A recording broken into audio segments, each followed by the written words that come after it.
Welcome to Excellency IAS. This is Mayur Sagar. This is the complete Indian polity by M. Lakshmikant in 75 hours.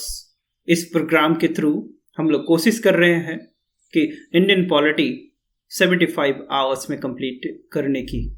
अब continuously videos को visit करते हैं and religiously इस programme को follow करते हैं, then trust me, जो Indian polity की टेक्स्ट बुक है वो 75 आवर्स में कंप्लीट किया जा सकता है। भारत की राज व्यवस्था और भारत का संविधान समझने के लिए इंडियन पॉलिटी की टेक्स्ट बुक काफी रिकमेंडेबल है। In introductory lecture that we have understood what is the significance around 15 to 20% of every exam that it is asked from Indian polity. So इस टेक्स्ट बुक को आप अच्छे से तैयार करते हैं along with a lot of practice and amalgamations of your concept along with the practice, then almost जो भी क्वेश्चन पूछे जाते हैं आप कॉन्फिडेंटली इसको सॉल्व कर सकते हैं। इंडियन पॉलिटी क्यों पढ़नी चाहिए, ये एक बेसिक सवाल उठता है। सो भारत का संविधान it is one of the marble piece of legislation gifted to the mankind by India after the 203 years later from the today, or in the later course of the time when the history visit, then it was found that it is so much significant and worthwhile gift given to the humankind. Bharat का संविधान एक प्रकाश द्योति की तरह है जो government of India को regulate करती है, गवर्नमेंट ऑफ इंडिया के लिए एक बीकन ऑफ लाइट की तरह काम करती है।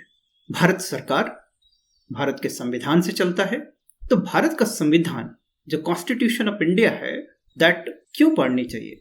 एक कारण ये हो सकता है कि आप सिविल सर्विसेज की तैयारी कर रहे हैं तो आपका जानना जरूरी है।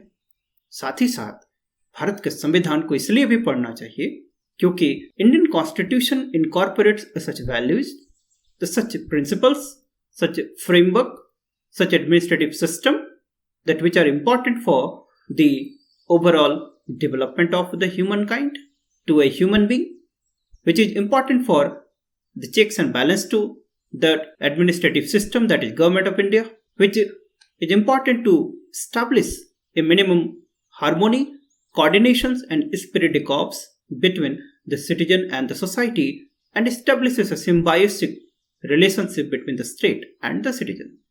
संविधान एक ऐसा डॉक्यूमेंट है जो भारत की गुलामी से लेके भारत के आजादी के इस रोचक प्रकरण को संकलित करता है। ये एक संकलन है। सो इंडियन पॉलिटी जो एम लक्ष्मीकांत की टेक्स्ट बुक है, शुरू के 2 चैप्टर्स जो हिस्टोरिकल बैकग्राउंड और मेकिंग ऑफ द कॉन्स्टिट्यूशन हमें उस पॉइंट पे ले जाता है जहां से हम इसके फीचर्स को समझना शुरू करते हैं। तो शुरू के 2 चैप्टर्स हमें उस पृष्ठभूमि से अवगत कराता है कि किस तरह से भारत को एक कॉन्स्टिट्यूशन की जरूरत पड़ी और किस तरह से ये कॉन्स्टिट्यूशन बना। कॉन्स्टिट्यूएंट असेंबली ने 26 नवंबर 1949 को इस काम को पूरा किया एंड 26 जनवरी 1950 को हमारा कॉन्स्टिट्यूशन लागू हुआ और एक गणतंत्र राष्ट्र के रूप में भारत बना। तो without the squandering our the precious time, let's begin and understand the historical background of this chapter.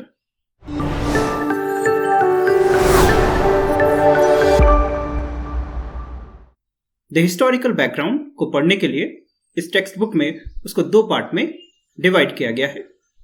एक under the company rule, second that is crown rule. The company rule that is 1773 से लेके 1857 और 58 सिपाही mutiny तक, और उसके बाद that is 1858 to 1947 this period is called crown rule. Okay, this is the original text book that is constitution of India. दोस्तों, historical background की शुरुआत कुछ इस तरह से होती है दैट ईस्ट इंडिया कंपनी ने भारत को गुलाम बनाया और करीब 400 सालों तक यहां पर राज किया। इंडिया की डेस्टिनी ईस्ट इंडिया कंपनी के कंट्रोल में थी, हाथों में थी। सो ईस्ट इंडिया कंपनी क्या है? ईस्ट इंडिया कंपनी, इसको ऐसे समझो कि around 1580, it means the 16th century, that in the Europe, a context of the sea voyage, it was started. जो भी रॉयल मेंबर्स होते थे, प्रिंस होते थे, एम्बिशियस प्रोजेक्ट रखते थे सी वॉयज का. So it was that Francis Drake in 1580 में सी वॉयज किया. और Spanish armada, it was conquered by the Britishers. उसके बाद ब्रिटिशर्स ने बहुत सारे इंटरप्राइज बनाया, बहुत सारी कंपनीज बनाया. उसी तरह से 1599 में एक कंपनी बनाया, that was a group of merchants, that is called east India company. And the 31st December, that is 1600, queen Elizabeth one through a royal charter इस कंपनी को ईस्टर्न साइड पे मोनोपोली इन ट्रेड करने का दिया गया. India में भी trade करने का एक क्वीन एलिजाबेथ वन के चार्टर के थ्रू ग्रांट किया गया. और ये ईस्ट इंडिया कंपनी एक ट्रेडिंग कंपनी की तरह इंडिया में आती है. 1600 में East India company as a trading company की तरह बनती है. और ईस्ट इंडिया कंपनी ग्रेजुअली 1765 के बाद इसका टेरिटोरियल पावर की तरह राइज होता है. ठीक है, इस पूरे पीरियड में बहुत सारे डेवलपमेंट्स होते हैं. That is a part of the Indian national movement, जो कि आपने स्पेक्ट्रम की बुक में पढ़ा होगा. ठीक है, सो पॉलिटी के कॉन्टेक्स्ट में 1765 beginning of the territorial power, 65 से लेके 1857, that is first war of independence. And first war of independence के बाद दैट ब्रिटिश क्राउन एडमिनिस्ट्रेशन को अपने कंट्रोल में लेती है and the policy of association started. And that 1947 the India got independence. जब भारत आजाद होता है तो एक संविधान की जरूरत पड़ी. इस संविधान का जो सबसे पहला उल्लेख है, दैट इज 1934 बाय एमेंड्रॉय. एमेंड्रॉय जो कि pioneer of the communist movement in India and who advocates the radical democratism, उन्होंने इस constituent assembly, that is constitution का सबसे पहले दैट ही सजेस्टेड. ठीक है, सो 26 जनवरी 1950 में हमारा कॉन्स्टिट्यूशन लागू हुआ. इस पूरे प्रोसेस में कुछ क्रोनोलॉजिकल डेवलपमेंट्स हैं जिनको हम लोग कॉन्स्टिट्यूशनल डेवलपमेंट बोलते हैं.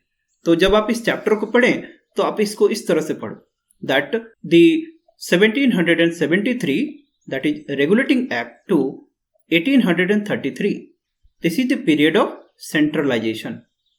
ठीक है, this is the period of centralization. Then 1861 to 1937, this is the period of decentralization. ठीक है, इस समय डिसेंट्रलाइजेशन होता है. और 1947 में क्या होता है? इंडिपेंडेंस. ठीक है, पूरे पीरियड को क्लासिफाई करने का एक और तरीका है, that is called company rule and the crown rule. इस पूरे प्रोसेस को क्या बोलते हैं हम लोग? Constitutional development. तो कॉन्स्टिट्यूशनल डेवलपमेंट्स में कौन कौन से हैं? That is regulating act of the 1773. ठीक है, इंपॉर्टेंट, ऐसे याद रखोगे. देन द 1784 में पिट्स इंडिया एक्ट आया. उसके बाद द चार्टर एक्ट की शुरुआत होती है 1793, और हर 20 ईयर्स के बाद चार्टर एक्ट आता है. 1793, 20 ईयर्स 1813, फिर 20 ईयर्स बाद 1833 में आती है, फिर 1853 में. तो ये लास्ट चार्टर था. चार्टर एक्ट के बाद 1858 में दैट एक act for good government for India आता है. ओके, एडमिनिस्ट्रेटिव सिस्टम को इंप्रूव करने का. उसके बाद पॉलिसी ऑफ एसोसिएशन शुरू होता है.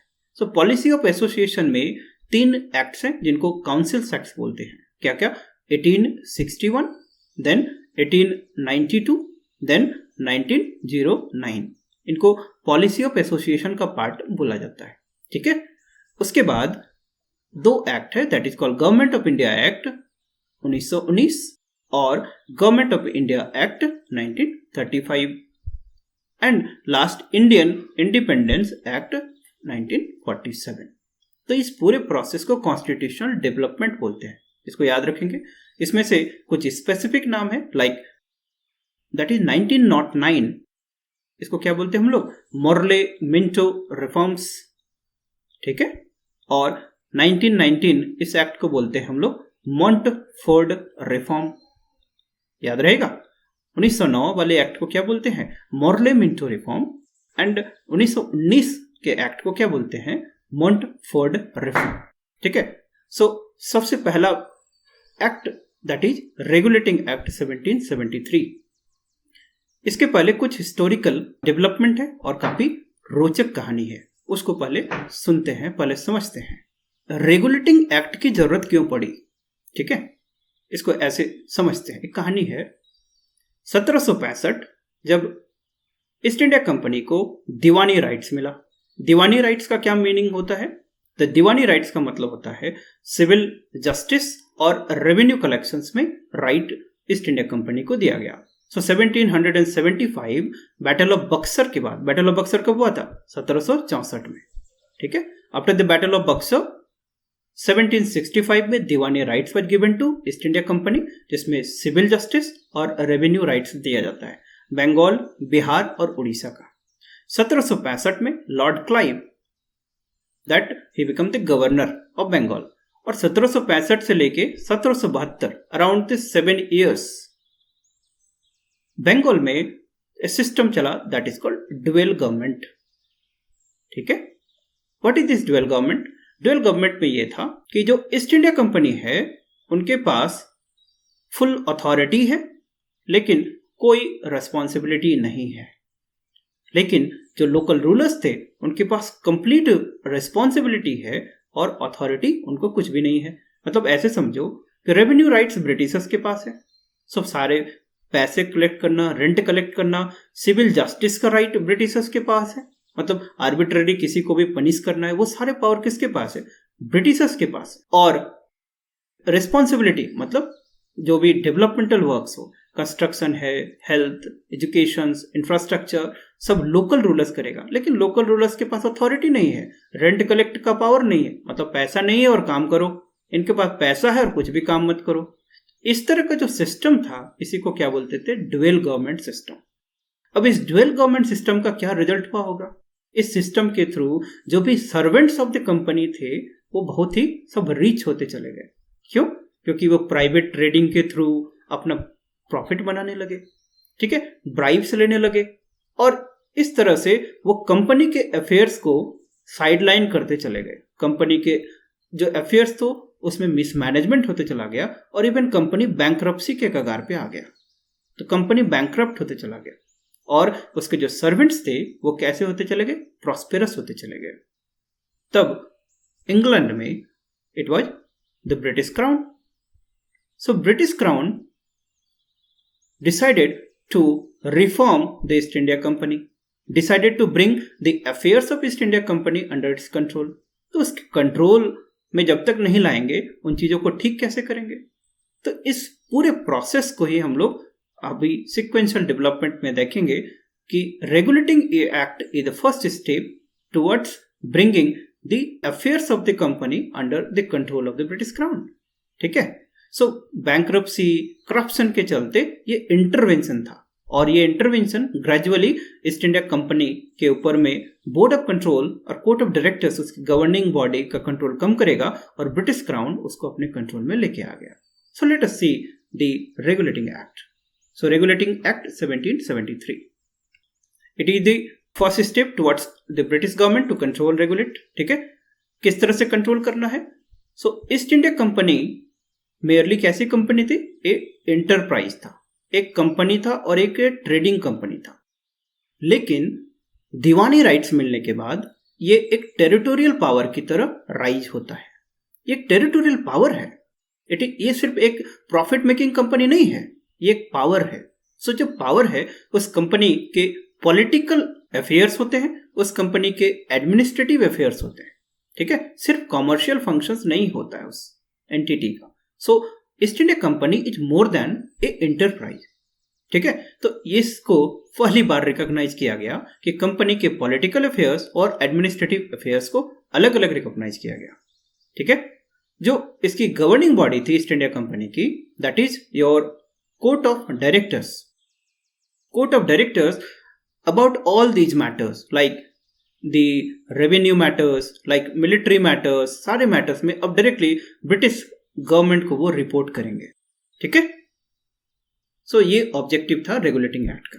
तो पहले पॉलिटिकल एडमिनिस्ट्रेटिव मैटर्स को अलग किया गया, रिकॉग्नाइज किया गया, और उसके कुछ इंपॉर्टेंट फीचर्स आप ध्यान रखोगे. कैसे? दैट गवर्नर ऑफ बंगाल को गवर्नर जनरल ऑफ बंगाल बना दिया गया. उसके बाद एक एग्जीक्यूटिव काउंसिल बना दिया गया जो कि एडवाइजरी बॉडी की तरह काम करेगा. ओके. और फर्स्ट गवर्नर जनरल किन्हों बनाया गया? That is Lord Warren Hastings. एक chief justice, that is one supreme court had been established and one chief justice and 3 other judges are there. That Lord Impey was the first chief justice. ये याद रखेंगे. Lord Impey was the first chief justice. ठीक है.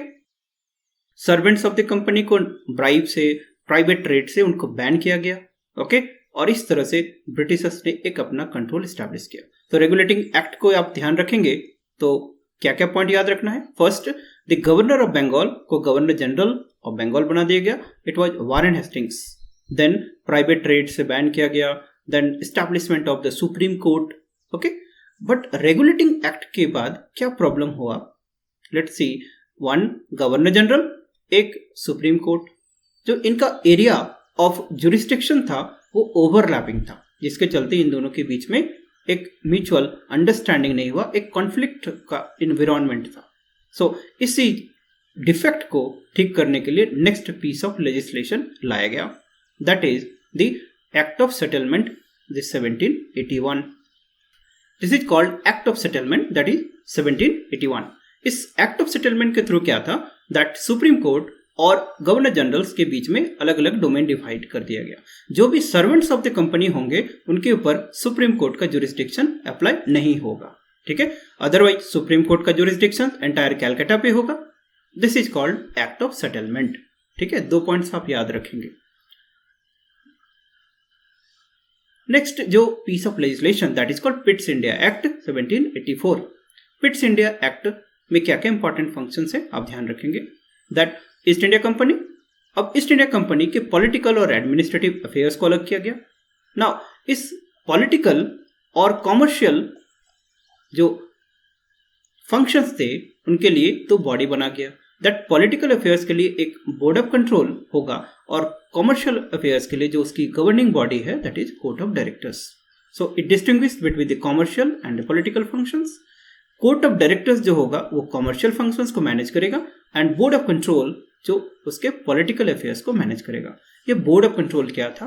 Board of control basically share holders of the company plus जो British parliament के जो members थे उनका ये बेसिकली ग्रुप था. That is called board of control. So board of control gradually एक सुपरसीडिंग बॉडी की तरह राइज करेगा. कोर्ट ऑफ डायरेक्टर्स धीरे धीरे इसका स्टेचर डाउन होगा. Now we will see that how the board of control will dominate and one day it will end the trading rights of the East India company. Okay. After this in the next act is the act of 1786. That Lord Cornwallis, that who became the Governor General of Bengal, who was appointed the Governor General of Bengal. Lord Cornwallis wanted that कि जो Governor General और the Commander in Chief इन दोनों का power Lord Cornwallis को दे दिया जाए. ठीक है. This is the demand of Lord Cornwallis. So he demanded कि Governor General और Commander in Chief दोनों का power it should be given to the Cornwallis. और through this act 1786 ये बेसिकली काम किया गया था. ठीक है. This is the only one point. इस पूरे प्रोसेस में अब जो सबसे इंटरेस्टिंग है that is the episode of the charter act.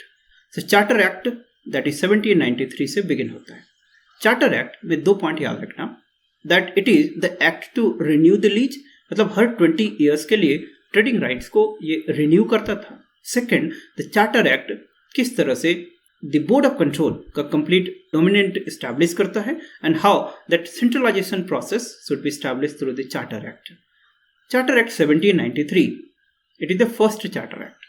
पहला दैट इट 20 ईयर्स के लिए इसको इंक्रीज किया गया ट्रेडिंग राइट्स को. चार्टर एक्ट के through more and more control establish करने की कोशिश की गई. क्या?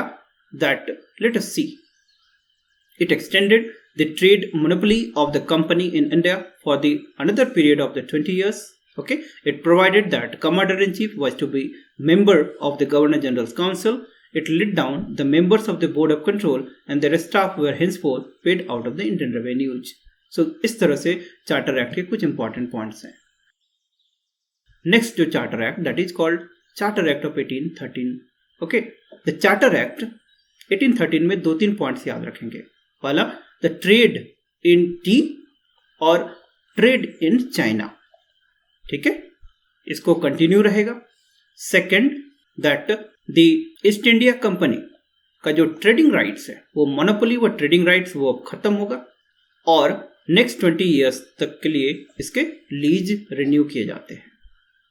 सेकेंड पॉइंट चार्टर एक्ट में याद रखिएगा that missionaries were allowed in India. ठीक है, Christian missionaries were allowed in India और 1 lakh rupees were given for the development of education in India. ठीक है, ये 3 पॉइंट्स आप याद रखेंगे फ्रॉम चार्टर एक्ट ऑफ 1813. ठीक है, first, T and China it will continue. That monopoly in trading ये एंड हो गया. देन नेक्स्ट 20 ईयर्स के लिए that this lease will renewed and missionaries were allowed to propagate in India and 1 lakh rupees allocated for the development of education. ठीक है, this is one of the landmark piece of legislation, the Charter Act of 1833. It is the complete centralization process. How? Let's see. The Governor General of Bengal was made the Governor General of India and Lord William Bentinck became the first governor general of India. इनको governor general of India बना दिया गया.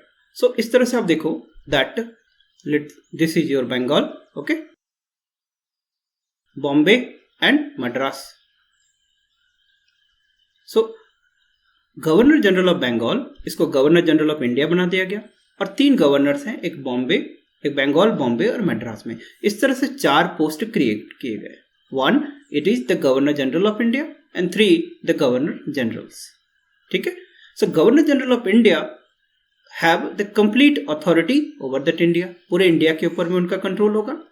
Legislative power सिर्फ governor general of India को दिया गया और governor general जो भी थे बंगाल के और मद्रास के उनके लेजिस्लेटिव पावर को डिप्राइव कर दिया गया कि मतलब जो भी लेजिस्लेशन होगा सिर्फ गवर्नर जनरल ऑफ बंगाल करेंगे और जो कि अब गवर्नर जनरल ऑफ इंडिया है. ठीक है, सो इस तरह से एक गवर्नमेंट ऑफ इंडिया का स्ट्रक्चर रखा गया. इस गवर्नमेंट ऑफ इंडिया स्ट्रक्चर में जो हाईएस्ट इकेलॉन पे कौन बैठे हुए हैं, that is governor general of India. फिर 3 उसके call it the subordinate office, that is governor general of Bengal, governor general of Bombay and governor general of Madras. ठीक है, लॉर्ड विलियम बेंटिक जब बंगाल में बैठते थे तब क्या थे, governor general of Bengal. But वही गवर्नर जनरल ऑफ इंडिया के पोस्ट पे बैठते थे तो GGI होते थे. Governor general of India establishes a complete authority over that India. Now अपने टेक्स्ट बुक्स में से 4 पॉइंट्स आप याद रखोगे. पहला, that governor general of India बना. दूसरा, दैट अभी गवर्नर जनरल ऑफ इंडिया बनने के पहले मतलब चार्टर एक्ट 1833 के पहले जितने भी लॉज या एक्ट्स बनाए गए थे उनको क्या कहा गया, रेगुलेशंस. क्या बोलते थे, रेगुलेशंस. लेकिन अब जो बनाया जाएगा सबको क्या बोला जाएगा, acts. This is the second point. ठीक है. थर्ड, जो ईस्ट इंडिया कंपनी की जो कमर्शियल एक्टिविटीज थी उसको एंड किया गया. एंड फोर्थ, सबसे important, civil service reforms. Civil service reforms का मतलब the open competition was introduce for recruitment of the civil servant. मतलब इंडियंस भी अब कोवेनेंटेड सिविल सर्विस का पार्ट बन सकते थे. They can participate and they can qualify through the open civil service competition and they can be the part of the Indian civil service. So 4 important point. The Governor General of India, Lord William Bentinck. दूसरा, that 1833 के पहले जितने भी acts बनाए गए थे सारे regulations कहलाते थे. After that it is called act. Now commercial activities को एंड किया गया. ठीक है. And open competition for civil service recruitment ये इंट्रोड्यूस किया गया. बाद में कोर्ट ऑफ डायरेक्टर्स के अपोजिशन से इसको एबॉलिश किया गया. ठीक है. लेकिन सिविल सर्विस एग्जाम इंट्रोड्यूस करने का प्रोविजन था इस एक्ट में. ठीक है. तो अब देखते हैं हम लोग charter act of 1853। This is the last charter act, पहला पॉइंट याद रखेंगे, ठीक है। This is the last charter act. दोस्तों अब चार्टर एक्ट 1853 को अनवर्ड जब भी आप पढ़ो तो एक स्ट्रक्चर दिमाग में रखना कि कैसे पॉइंट्स को याद रखना है, ठीक है। We have the governor general of India, ठीक है। गवर्नर जनरल ऑफ इंडिया की एक काउंसिल होगी, that is called governor general's council. This governor general's council has two part. The governor general of India की गवर्नर जनरल की council होगी। अब इस काउंसिल का रोल बढ़ते चला जाएगा। अब हम लोग देखेंगे कि हाउ एक स्पेशलाइज्ड मशीनरी जिसको लेजिस्लेटिव काउंसिल और एक एग्जीक्यूटिव काउंसिल, दो पार्ट होंगे, एग्जीक्यूटिव एंड लेजिस्लेटिव काउंसिल। इस लेजिस्लेटिव काउंसिल्स को इंडियन लेजिस्लेटिव काउंसिल या सेंट्रल लेजिस्लेटिव काउंसिल बोला जाएगा। तो ये स्ट्रक्चर आप ध्यान रखना। अब जो भी आगे डेवलपमेंट होगा इन्हीं स्ट्रक्चर के थ्रू डेवलपमेंट होगा। लेट अस सी। जो गवर्नर जनरल की जो काउंसिल होगी उसको लेजिस्लेटिव और एग्जीक्यूटिव काउंसिल्स में डिवाइड किया गया। इस लेजिस्लेटिव काउंसिल्स को इंडियन लेजिस्लेटिव काउंसिल भी कहा जाता या सेंट्रल लेजिस्लेटिव काउंसिल भी बोला जाता था। ये सेंट्रल लेजिस्लेटिव काउंसिल एक मिनी पार्लियामेंट के थ्रू काम करती थी। मिनी पार्लियामेंट जो भी प्रोसीड्योर उसमें ब्रिटिश पार्लियामेंट में फॉलो किया जाता था लॉ मेकिंग के लिए, ये इंडियन लेजिस्लेटिव काउंसिल जिसको ILC फ्रिक्वेंटली यूज करेंगे हम लोग, ये इस प्रोसेस को फॉलो करती थी। Okay, so we can say that कि जो लॉ मेकिंग प्रोसेस है it becomes a special function, ठीक है। लॉ मेकिंग फंक्शन जो एक स्पेशलाइज्ड बॉडी और एक स्पेशल एजेंसी करती है तो it becomes a specialized function. Second, charter act अभी देखिए 1833 में ओपन कंपटीशन इंट्रोड्यूस किया गया था। इसको फिर से रिक्रूटमेंट के लिए ओपन कंपटीशन को इंट्रोड्यूस किया गया। इस सिविल सर्विस रिक्रूटमेंट के लिए एक मैकॉली कमेटी इन 1854 में बनाई गई थी, ठीक है। नाउ चार्टर एक्ट हर 20 इयर्स के लिए उसका लीज को रिन्यू करता था, बट इस चार्टर एक्ट में ऐसा कुछ नहीं बोला गया। इसमें बोला गया कि company could retain the position of the Indian territory until it enjoy the trust of the majesty. मतलब कभी भी ब्रिटिश क्राउन या गवर्नमेंट उस मोनोपोली को खत्म कर सकता था, ठीक है। It's an indication that at any want of the time the British crown and British government can take the complete control of India, ठीक है। And most important that local representation, this is the act the first time the legislative members, मतलब Indian legislative councils में local representation दिया गया। मतलब कि जो provincial government से of the 4 state like Madras, Bombay, Bengal and Agra, so इस लेजिस्लेटिव काउंसिल्स के मेंबर्स अपॉइंट किए गए। तो लोकल रिप्रेजेंटेशन यहां से शुरू होगा, ठीक है। So let's conclude in the today's class. दोस्तों, the beginning from the 1773 it is the first step towards the centralization. The affairs of the company is taken by the court of directors, और किस तरह से court of directors के ऊपर में politicals and administrative functions को define किया गया। 1784 that is Pitt's India Act, the two body that is called Board of Control and the Court of Directors, that these two body will take the political affairs by the Board of Control and the Court of Directors क्या देखेंगे, सिर्फ commercial functions. Board of control का structure बढ़ते चला जाएगा, court of directors का structure घटते चला जाएगा, and one day the court of directors will abolished. Then through the Charter Act beginning from the 1793 till 1853. Charter Act basically a renewal lease था. Secondly, it also culminated into the centralization process. 1833 when that Lord William Bentinck became the first Governor General of India, we will see that how that the complete legislative power is given. एक organizational structure बनाया गया जिसके head पे कौन थे, governor general of India, और उसके subordinate office we can call it the Bombay and Madras, और एक बंगाल पे। So governor general of India के ऊपर the total legislative power था, इन लोकल ऑफिसेस को legislative power से डिप्राइव किया गया था। So governor general of India complete authority exercise करते थे। कंप्लीट सेंट्रलाइजेशन ऑफ पावर इस तरह से हुआ। 1833 पहली बार सिविल सर्विस रिफॉर्म के नाम पे ओपन कॉम्पिटिशंस इंट्रोड्यूस करना चाहता था। ओपन कॉम्पिटिशन दैट कि जो कोवेनेंटेड सिविल सर्विस थे उसमें अब इंडियंस भी मेंबर बन सकते थे। सिविल सर्विस मतलब उस समय की ब्यूरोक्रेसी को दो पार्ट में डिवाइड किया जाता था, एक कोवेनेंटेड सिविल सर्विस और एक अनकोवेनेंटेड सिविल सर्विस। एक कोवेनेंटेड सिविल सर्विस क्या था, दैट जो इंडियन सिविल सर्विस के मेंबर्स थे, जो आज के टाइम में इंडियन एडमिनिस्ट्रेटिव सर्विस के ऑफिसर्स होते हैं, जो हायर लेवल के ऑफिसर्स होते थे, those are called the covenanted civil service, जो कि law of the East India company से बनाया गया था।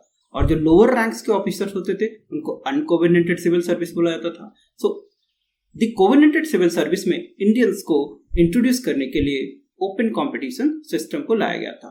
कोर्ट ऑफ डायरेक्टर्स के अपोजिशन से 1833 में इसको बाद में वापस ले गया। 1853 में जब फिर से चार्टर एक्ट आया तब इस ओपन कंपटीशन को इंट्रोड्यूस किया गया और सिविल सर्विस के लिए एक मैकॉली कमेटी इन 1854 ये बनाया गया था। ठीक है, मैकॉली कमेटी के साथ साथ 1853 that is charter act. Why it is important? Because it is the end of the charter. Second, that it introduced portfolio system, मतलब मिनिस्ट्री का कॉन्सेप्ट इंट्रोड्यूस किया गया। It also introduce the ordinance making power. Viceroy can issue ordinance in case of the emergency. Simultaneously the viceroy जो थे that can issue and Viceroy will make the rules regulation for convenient transaction of the business। किसके लिए? Legislative councils, नए नए legislative councils बनाए गए थे। Secondly जो गवर्नर जनरल काउंसिल्स था उसमें से लेजिस्लेटिव ऑर्गन्स पे इंडियन का किस तरह से एसोसिएशन शुरू किया, याद रखेंगे आप, BSP that is the Raja of Banaras, sir Dinkar Rao and Raja Patiala legislative organ में फर्स्ट टाइम इनको चांस मिला था। अभी हम लोग सब्सिक्वेंटली देखेंगे कि हाउ एग्जीक्यूटिव ऑर्गन्स में भी इंडियंस का डोमिनेशन, किस तरह से इंडियंस पार्टिसिपेट और इनकॉर्पोरेट किया जाता है। तो इस तरह से we will see that the colonialism, जो टाइड ऑफ नेशनलिज्म अभी राइज करेगा एंड द कॉलोनियलिज्म डिक्लाइन होगा और one day when that nationalism colonialism को ओवरशूट करेगा, India got independence that is freedom in 1947। All we will see in the subsequent lecture. Friends, this is the Indian Polity by M. Lakshmikant in 75-hour series. We will try our maximum and best to cover the entire book in this 75-hour durations. So keep visiting the lectures and also read along with the lectures. आप lectures के साथ साथ chapters को पढ़ें। Trust me, वो chapter का भी easy आपके लिए लगेगा। We will follow this series, the chapter by chapter, so that also it is easy for you to cope with us. So stay safe, stay healthy. So see you again with the new part and the new concepts. So take care. Bye bye. Have a nice day.